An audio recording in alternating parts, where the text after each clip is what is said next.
Graça e paz, queridas. Tão bom estar em casa. Que gostoso ouvir adentrando as portas da própria casa, né? É uma alegria estar aqui com vocês nesse dia tão especial, onde Deus já tem feito o infinitamente mais, concordam?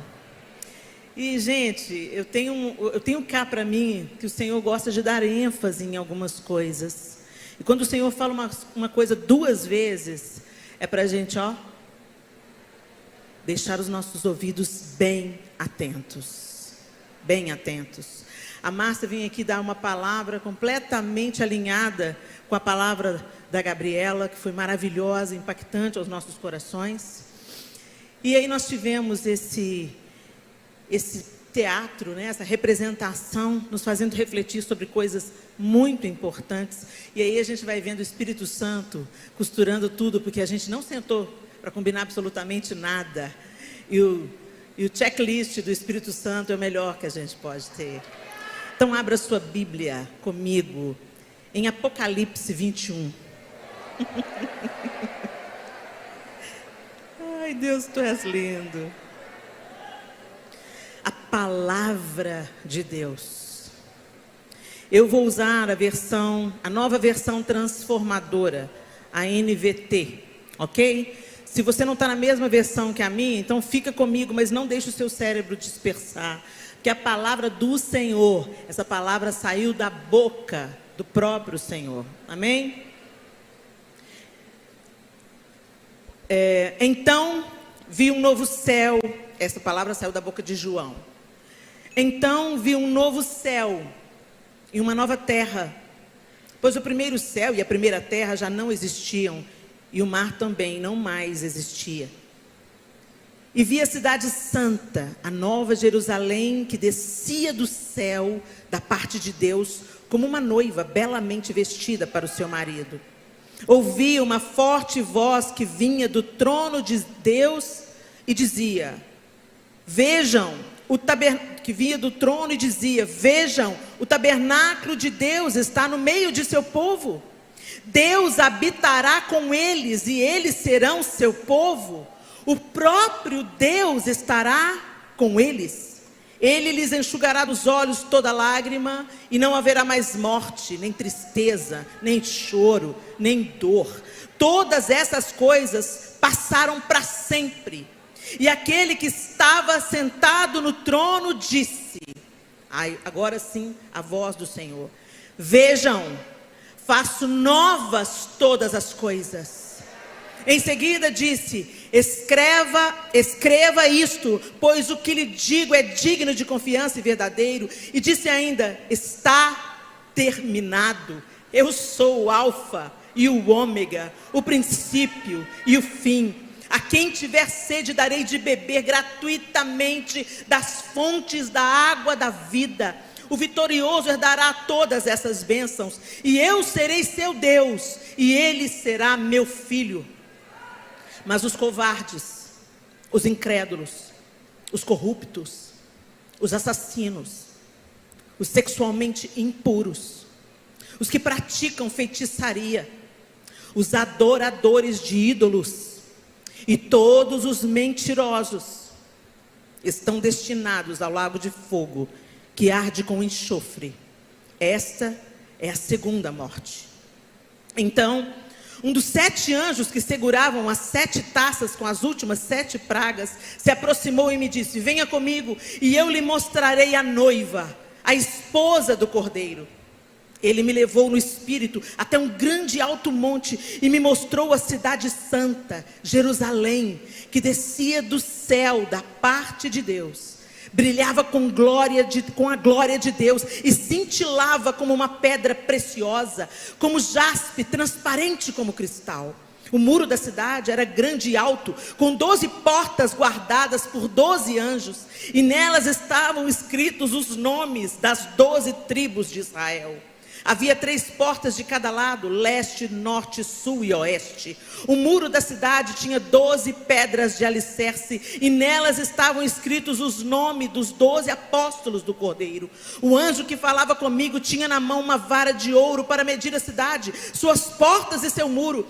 A cidade tinha o formato de um quadrado de comprimento e largura iguais. De fato, tinha 2.200 quilômetros de comprimento, de largura e de altura. Então ele mediu o muro e descobriu que tinha quase 65 metros de espessura, de acordo com a medida humana usada pelo anjo. O muro era feito de jaspe e a cidade era de ouro puro, transparente como vidro.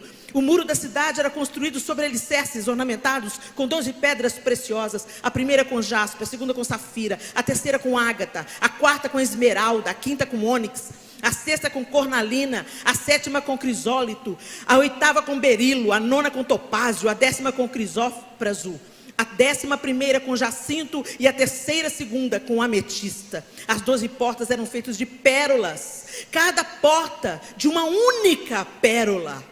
E a rua principal era de ouro puro, transparente como vidro. Não vi templo algum na cidade, pois o Senhor Deus, o Todo-Poderoso e o Cordeiro são o seu templo. A cidade não precisa de sol nem de lua, pois a glória de Deus a ilumina e o Cordeiro é sua lâmpada. As nações andarão em sua luz, os reis em toda a sua glória entrarão na cidade. Suas portas nunca se fecharão, pois ali não haverá noite. E todas as nações trarão sua glória e honra à cidade. Nenhum mal terá permissão de entrar, nem pessoa alguma que pratique o que é vergonhoso ou enganoso, mas somente aqueles cujos nomes estão escritos no livro da vida do Cordeiro. Continue em Apocalipse 22. Não cansa não, porque essa é a palavra de Deus. Se você está cansado de ler, misericórdia. Então o anjo me mostrou o rio da água da vida, transparente como cristal, que fluía do trono de Deus e do Cordeiro, e passava no meio da rua principal. De cada lado do rio estava a árvore da vida, que produz 12 colheitas de frutos por ano, uma em cada mês, e cujas folhas servem como remédio para curar as nações.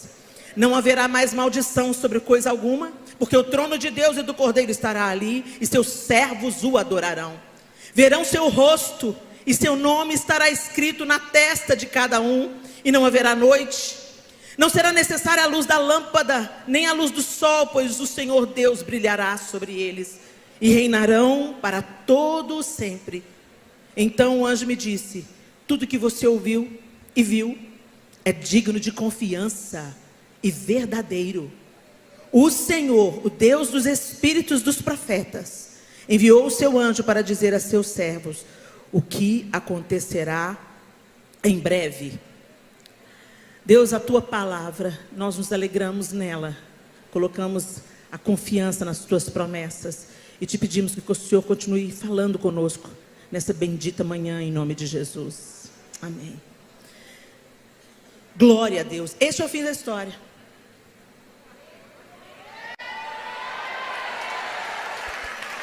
Se você não sabia ainda, fique sabendo.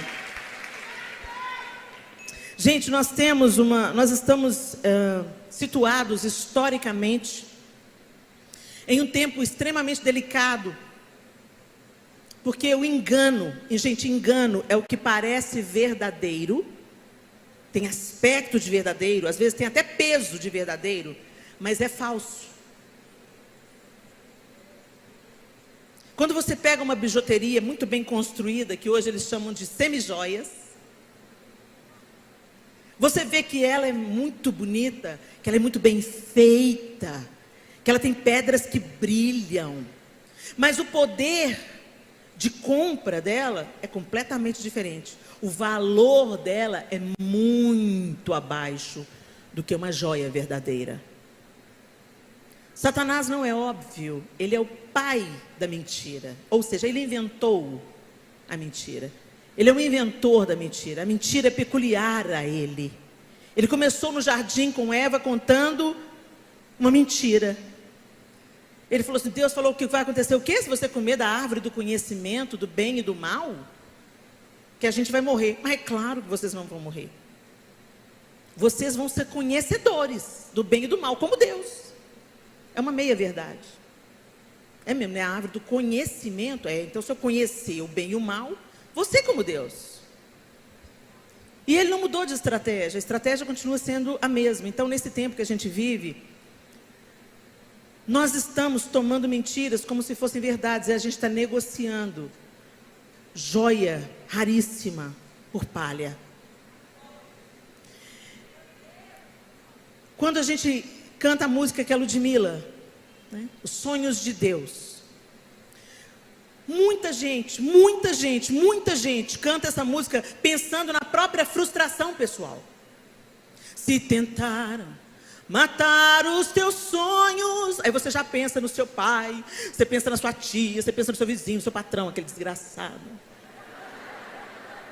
Entendeu? Mataram os meus sonhos. Meu sonho de quê? De ser famosa. Meu sonho de quê? De ter uma casa. Meu sonho de quê? De estudar. Meu sonho de quê? De casar. Meu sonho de quê? Todos os sonhos sobre nós mesmos. Mas o que a música fala é os sonhos de Deus jamais vão morrer. A música pretende nos alinhar com qual é o propósito de Deus para nós nessa terra. Porque vivendo esse propósito e sabendo o fim da história, é que nós vamos caminhar em vitória. E não a vitória aparente, a vitória do Instagram, a vitória da viagem internacional, a vitória de ser mais magra, mais alta, mais loura, bem casada. Isso são vitórias aparentes e temporárias. O Senhor está nos chamando para a vitória definitiva. E aí a gente se apega, e aí a gente começa. Se tentaram matar os seus sonhos, aí você já começa com uma depressão. Lembrando do ódio que te passaram nessa vida. Mas Jesus falou que o quê? Que nós seríamos desprezados, que nós seríamos perseguidos, que nós seríamos açoitados por amar o nome dele. Nenhuma novidade. Sufocando o teu coração. Sabe por que o coração está sufocado? Porque você está pondo a sua esperança no lugar errado. Você está pondo a esperança naquilo que não vai te levar ao final da história. Você está pondo esperança nas coisas temporárias. Você está pondo esperança em palha, em erva. A cura que a Ludmilla está ministrando nessa música é essa cura. Recebe a cura. Recebe a unção. Cura de quê? De uma visão equivocada. Cura de quê? De ter expectativa no lugar errado. Cura de quê? Ficar sonhando os seus próprios sonhos e não sonhar os sonhos de Deus.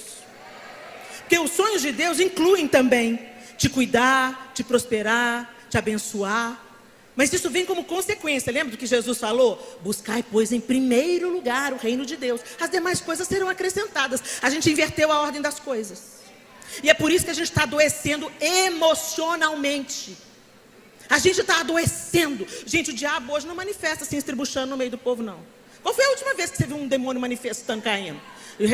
Gritando, quebrando cadeira. Qual foi a última vez que você viu? Eu tenho um bom tempo que eu não vejo. Mas eu estou vendo gente na igreja cada vez mais oprimida, cada vez mais depressiva, cada vez mais angustiada, desenvolvendo toda sorte de doenças emocionais. Helena, então você está dizendo que depressão é do diabo. Não, depressão é uma doença. Uma doença na qual o diabo se enfronha nela para nos liquidar. Porque das outras doenças a gente quer sobreviver, mas da depressão a gente quer morrer. Hashtag fica a dica. Ela não é só uma doença. Sim, ela é uma doença cientificamente provado e ela tem que ser tratada, sim. Mas, gente, você pode tomar remédio ir no psiquiatra vai ser muito bom. Graças a Deus, porque Deus levantou os psicólogos, os psiquiatras e os remédios. Mas eles são paliativos. Eu tenho que te contar o seguinte: o que pode arrancar pela raiz as nossas doenças emocionais é o nosso envolvimento cada vez mais com o propósito original de Deus para nós, que é vivermos tendo Cristo sendo formado em nós pelo poder do Espírito Santo. Então eu quero te dizer uma coisa.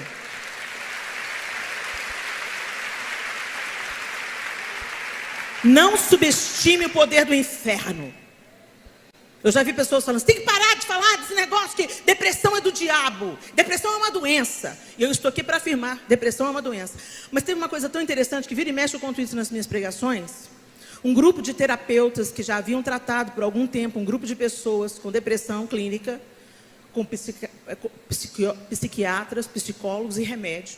Chegou um tempo do tratamento que o remédio parou de fazer efeito. Teve reajuste de medicação, teve toda sorte de investimento dos profissionais da saúde para que aquelas pessoas fossem transformadas. e se ficassem livres da depressão. E nada mais funcionava, nenhum remédio mais. Então eles juntaram-se em um grupo e reuniram essas pessoas diferentes, tratadas por diferentes profissionais da saúde, e levaram essas pessoas para fazer o quê? Para semear na vida de quem tinha pouco.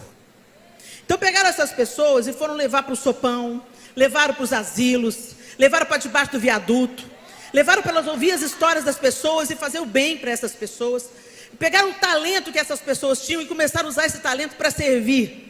Aí a gente se lembra, por que Jesus falou, melhor é dar do que receber? Porque à medida que nós cumprimos a nossa vocação de ser igreja, de estendermos o nosso braço e de amarmos como fomos amados, seremos curados. Então, se você está com depressão, vai no médico. Busca ajuda. Toma remédio. Mas se aproprie da verdade da palavra de Deus. Para que o oportunista e mentiroso não use a sua doença como uma ferramenta para te matar. Ok, gente? Então a gente continuando analisando a música da Ludmilla. Não desista, não pare de crer. Não pare de crer. Vocês conhecem o credo apostólico? Que isso, Helena? Tem uns crentes falando assim, misericórdia. Ô, gente, deixa eu contar para vocês uma coisa. A história, tem a história da igreja. A história de igreja começou lá em Atos. E está conosco aqui, 2000 anos depois. Você não pode ignorar o que aconteceu no meio. Ok? Tem gente que não lê Agostinho, não lê os pensadores da igreja, porque, não, são católicos. Ô, gente, ignorância não, ok? A igreja tem uma história. Muitos anos de história. Mais de 2000 anos de história. E antes da reforma, essa história durou 1517 anos. 1517 anos. E nos primórdios do cristianismo, nos primórdios da igreja cristã, nós não estamos com placa denominacional aqui, certo? Lá nos primórdios, dentro desses 1517 anos, foi escrito o credo apostólico. E por que foi escrito o credo apostólico? Não é para ser uma reza brava, não, gente.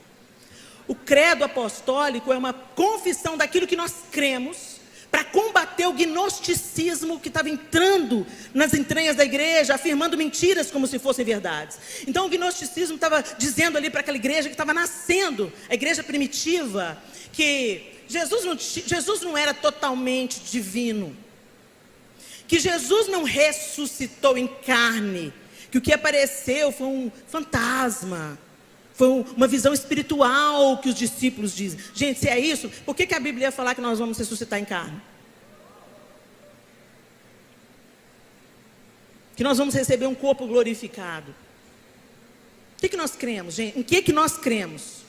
E aí o credo apostólico escrito lá nos primeiros anos do cristianismo, ele declara: creio em Deus Pai, Todo-Poderoso, Criador do céu e da terra, e em Jesus Cristo, seu único Filho, nosso Senhor, o qual foi concebido pelo Espírito Santo, nasceu da Virgem Maria, padeceu sob Pôncio Pilatos, foi crucificado, morto e sepultado, desceu ao inferno, no terceiro dia ressuscitou dos mortos, subiu ao céu e está sentado à direita de Deus Pai Todo-Poderoso, donde há de vir, julgar os vivos e os mortos. Creio no Espírito Santo, na Santa Igreja Cristã Universal. A palavra católico significa universal. A comunhão dos santos, na remissão dos pecados, na ressurreição da carne e na vida eterna. Amém.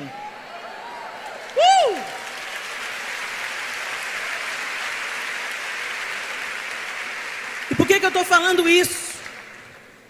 Porque, como foi mencionado aqui hoje também, o texto, que eu também já tinha separado aqui, e é lindo a gente ver e vendo assim o Espírito Santo carimbando a palavra que a gente tem para liberar.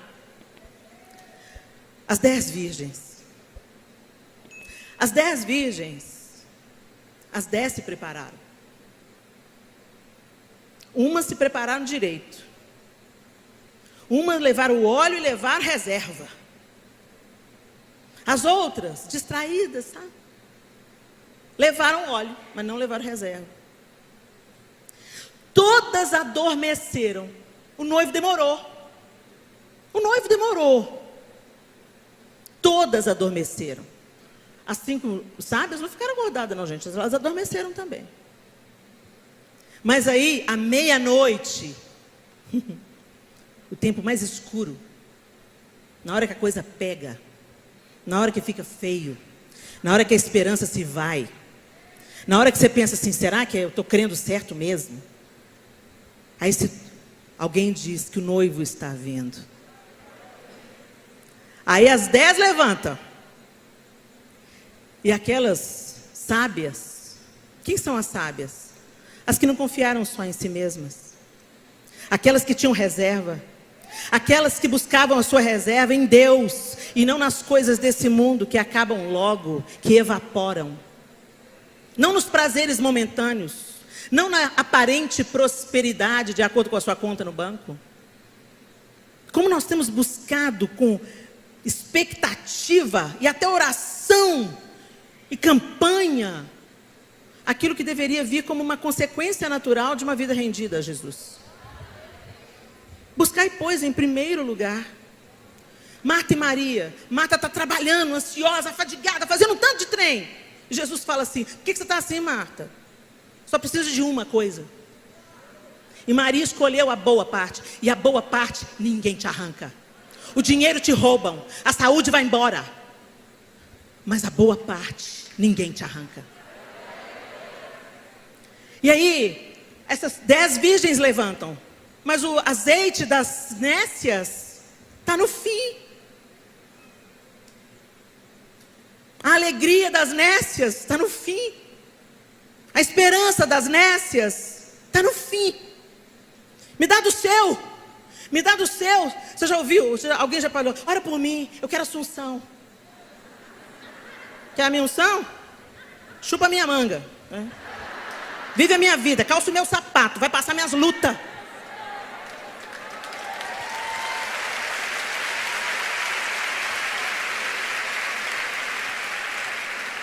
A gente quer que as outras que trabalharam, que as outras que buscam, que as outras que oram, que as outras que estão se parecendo cada vez mais com o mestre, que elas simplesmente, num toque de mágica, põem a mão na sua cabeça e pum, te dê óleo. Elas falam, não, nós precisamos desse óleo aqui. Não é egoísmo não, gente. Eu preciso de Jesus, senão eu estou lascada. Eu sou do mesmo material que você, eu sou tentada como você, eu tenho dificuldade em casa como você. Eu não sou melhor do que você, eu não estou num nível superior a você. Então, se eu não segurar bem firme meu óleo, eu vou precisar dele. E elas falaram, não, nós não podemos te dar, senão nós vamos ficar sem, vai buscar. Mas não dava mais tempo. Não dava mais tempo.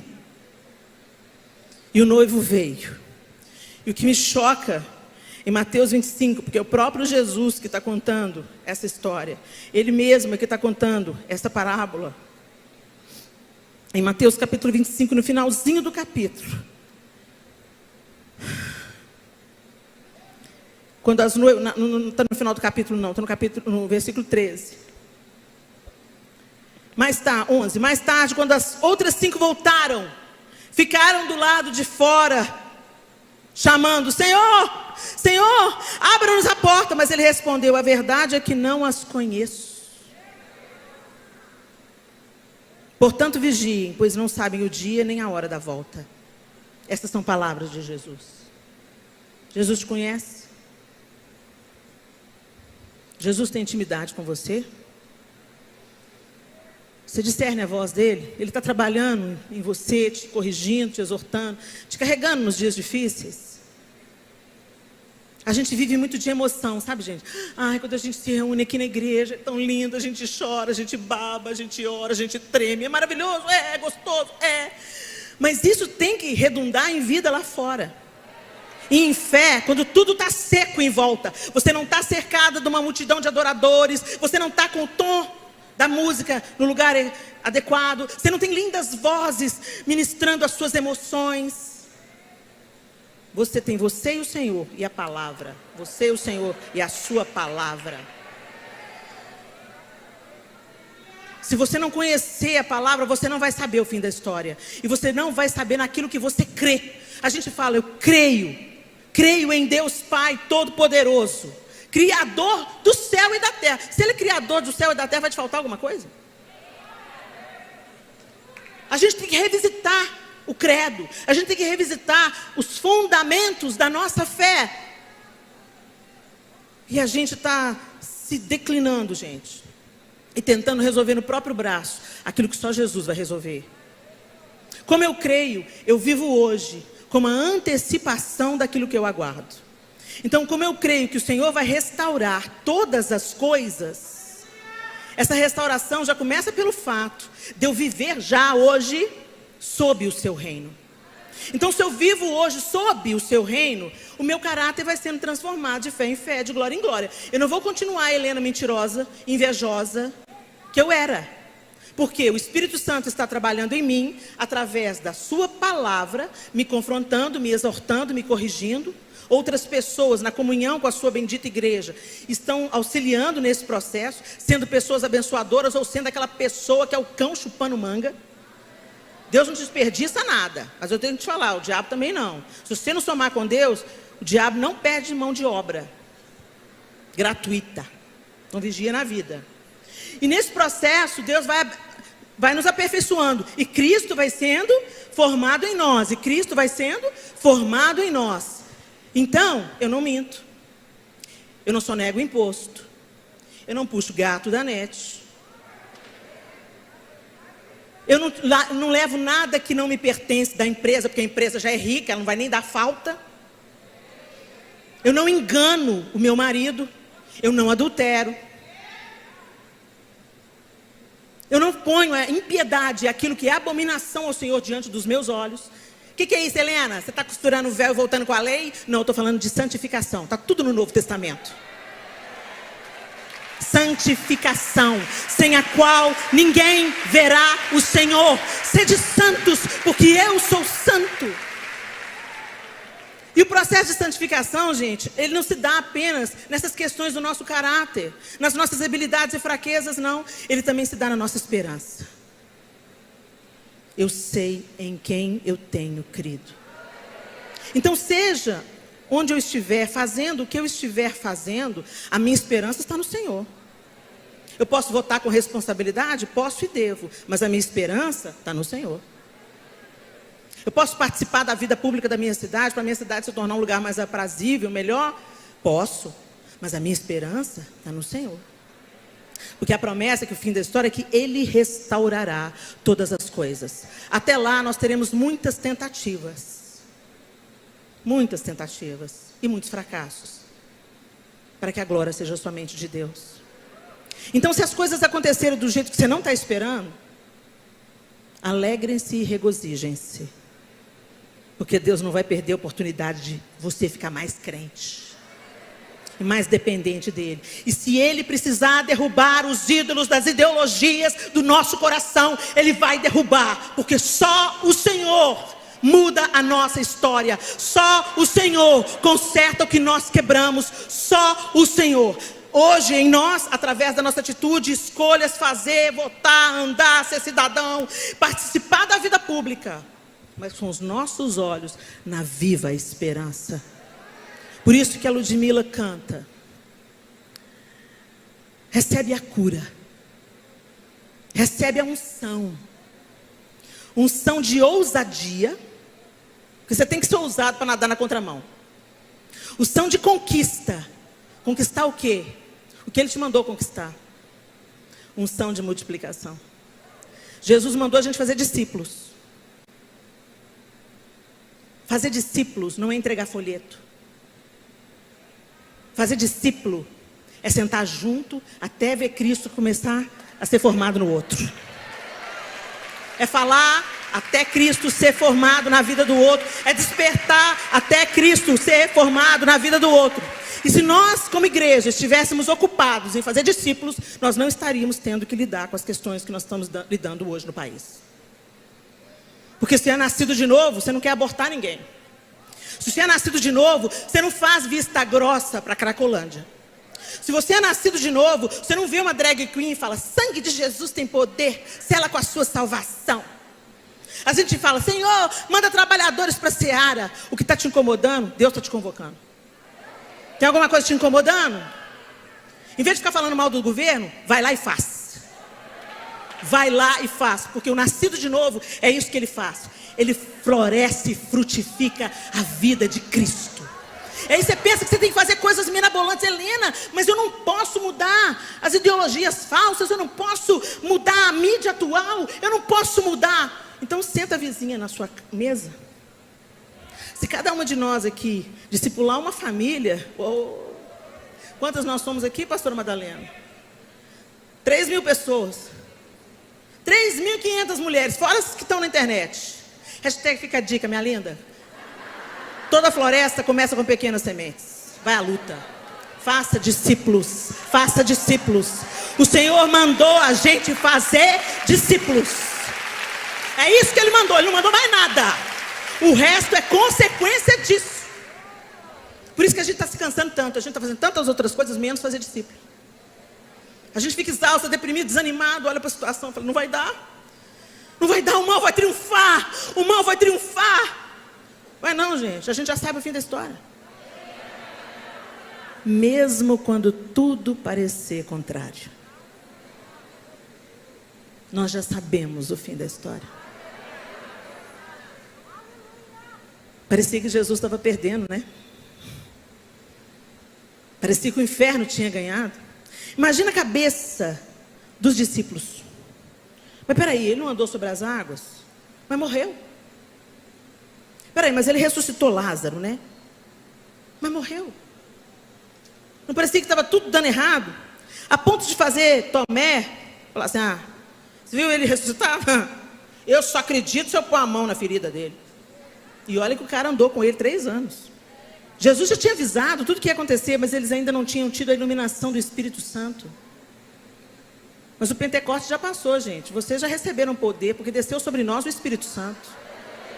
Mas às vezes a gente coloca o Espírito Santo lá, entulhado, debaixo da nossa vontade, do nosso prazer, do nosso desejo, daquilo que a gente quer. Esse Espírito Santo, a Bíblia diz: não entristeçais o Espírito, ou em outras traduções diz: não apagueis o Espírito. Se ele é apagado, você murcha. Fica aí uma ideia. Você está murchando? Você está cansada? Você está querendo desistir? Você está pensando que Deus se esqueceu de você? Você está assistindo muita notícia e está pensando assim: ah, o mal vai ganhar, o mal vai triunfar. Não tem esperança mais para esse mundo não. Então eu quero te dizer, você está olhando para o lugar errado. Você está comendo comida estragada.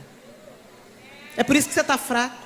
Você está tomando remédio errado. Remédio errado é veneno. Toma o remédio certo. A palavra de Deus é remédio. Porque, gente, a nossa inclinação natural é entrar na arena para matar, para brigar, para decolar, para fazer do nosso braço. Não haja na força do nosso do seu braço nem da sua vontade. Dependa de Deus. Ele faz.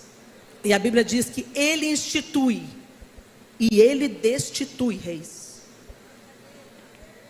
Quando Israel se afastava de Deus, os reis inimigos prosperavam contra Israel. E o povo penava. E o abuso vinha. E os impostos vinham. Aí o povo voltava-se para Deus. Se arrependia dos seus pecados. Aí Deus mandava livramento. Aí Deus mandava. Aí Deus levanta Débora. Deus levanta Jael. Deus faz o que faz. Daí a pouco o que o povo de Israel faz? Se volta para os seus ídolos. Você pensa que a imagem de escultura só que é ídolo? O dinheiro é ídolo. O status é ídolo. Os seguidores no Instagram são ídolos. Eu tenho que registrar tudo para o povo ver como é que eu sou abençoado. Ídolo, vaidade, orgulho. Que a gente escute como igreja com o sussurro de Deus, através da sua palavra. Porque se a palavra de Deus não nos exortar, o sofrimento vai. Não sejam ingênuos, olha para a Bíblia. Lê o livro de Juízes, o livro mais triste da Bíblia.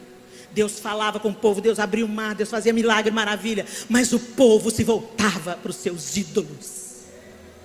Que os ídolos sejam destituídos. Até aquele dia em que um só se assentará no trono. E todo joelho se dobrará. E toda língua confessará. A gente está de olho no fim da história, Senhor. Não pense você que as línguas vão confessar em... Jesus é Senhor, hein? Não é que os crentes estavam certos?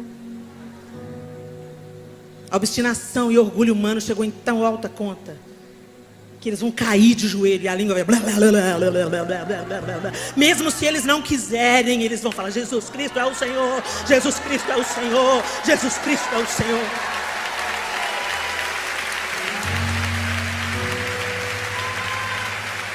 Mas eu quero te dizer, minha linda, unção de multiplicação. A gente não quer ir para o céu sozinho. Porque se a gente está cheio do amor de Deus, a gente não pensa. A primeira evidência de que você está cheia de Deus é que você passa a pensar mais no outro do que em você. Sabe uma meia verdade? Primeiro você tem que se amar para depois amar o outro. É verdade. Como é que? Porque Jesus colocou o padrão: o próximo como a ti mesmo. Não é verdade? Mas o povo está acreditando numa outra versão, revista e atualizada por Satã. Lá no jardim, lá no deserto, Satanás tentou Jesus com a Bíblia, com as Escrituras. Ele falou verdade? Falou verdade. Atira-te. A palavra não diz: aos seus anjos dará ordem ao seu respeito. E Jesus veio, mas também diz: não tentarás o Senhor teu Deus. Não acredite nas meias verdades. Jesus manda a gente orar pelo inimigo, por aquele que nos persegue. Amar o nosso adversário. Não vai dar não, ele não dá mesmo não. Você pensa que você consegue? Consegue não. Eu já tentei, fracassei. Mas se você se aproximar de Deus, quando você pensa que não, aquela pessoa que te talhava o sangue, que era uma pedra de tropeço na sua vida, você olha para ela e fala assim: Jesus ama ela tanto. Ela não é assim à toa, gente. Tem alguma coisa aí por trás. E aí você começa a orar pela pessoa. Aí você ora assim: Deus, pega, frita, tritura, pica. E Deus fala assim: não, ora com o meu coração. Senhor, transforma, liberta, cura. E sabe o que acontece? Quem é curado é você. Ele sabia o que estava falando quando ele diz: orai por aqueles que vos perseguem. Se demandarem contigo tomar a túnica, tem a capa. Você pensa que você está me roubando? Não está não. O Deus que cuida de mim me dá a outra. Toma. Esqueça aqueles que te devem. Esqueça, porque o Senhor todos os dias perdoa as suas dívidas. O Pai Nosso. Gente, volta para a raiz. A gente fala que crê, mas a gente não tem as evidências da fé na nossa vida. A gente não tem as evidências da fé. A gente não tem as evidências de Cristo em nós. A simplicidade de Jesus, o cuidado de Jesus. Os únicos que Jesus tratava com intolerância é quem parecia, mas não era. Ele chamou de sepulcro caiado. Parecia, mas não era. Parecia manso, mas não era. Parecia santo, mas não era. Parecia amoroso, mas não era. A Márcia profetizou, né, que as máscaras caiam. Essas de tecido. E as que a gente usa como crentes. Que a nossa crença não seja só um discurso, uma camiseta estampada. Que a nossa crença seja inquestionável diante da nossa postura, da nossa reação do nosso posicionamento seja inquestionável. Quando as pessoas olharem para você, que elas digam: alguma coisa está acontecendo na vida da fulana. Ela não briga mais.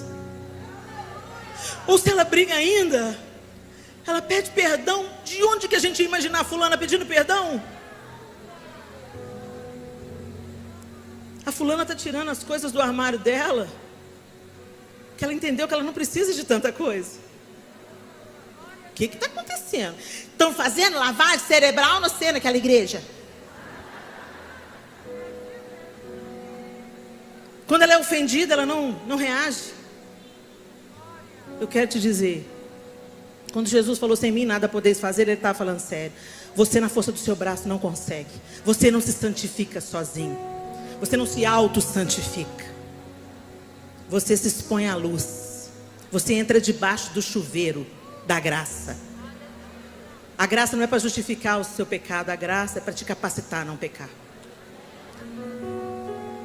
Você vai ser fortalecida. E a sua única preocupação não vai ser a vida alheia ou o pecado alheio, porque você vai estar empenhado em combater o seu. A gente está tão empenhado em combater o pecado alheio, mas é do nosso que a gente vai prestar contas. Que a humildade de Cristo permeie os nossos corações. Que a vida de Deus pulse em cada uma de nós.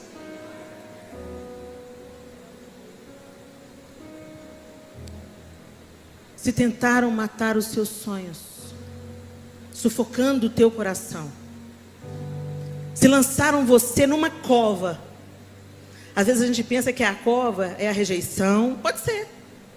Mas às vezes a cova é uma ideologia falsa.